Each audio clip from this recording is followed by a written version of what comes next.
आपण पाहत आहात राईट न्यूज, बातमी आहे तशी।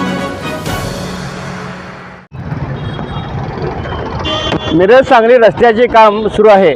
वास्तविक हा रस्ता 95% अतिशय सुस्थितीत होता। असं असताना सुद्धा केवळ खाबुगिरी करण्यासाठी आणि ठेकेदार बसण्यासाठी रस्ता बघितला तर अतिशय निकृष्ट दर्जाचे काम सुरू आहे। 6 महिन्यापूर्वी या रस्त्यावर 24 लाख रुपये खर्च करून स्पीड ब्रेकर करण्यात आले होते। आता स्पीड ब्रेकर पूर्ण ते गायब झालेले आहेत। अशा पद्धतीनं नुसता नागरिकाचा जो पैसा असेल किंवा जनतेचा जो पैसा असेल त्या पैशाचा अपव्यय केला जात आहे। या संदर्भात मिरज बाजार समितीने अनेक वेळेला या संदर्भात तक्रारी सुद्धा केल्या होत्या।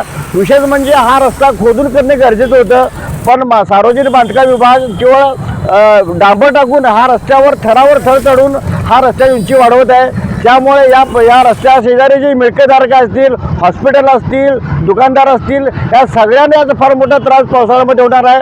हा रस्ता पावसाळ्यात टिकणार सुद्धा नाही आहे। म्हणून आमची मिरज बाजार समितीच्या वतीनं मागणी आहे की या रस्त्याच्या अतिशय एक वेगळ्या अधिकाऱ्याच्या मार्फत समितीमार्फत चौकशी होणे गरजेचं आहे।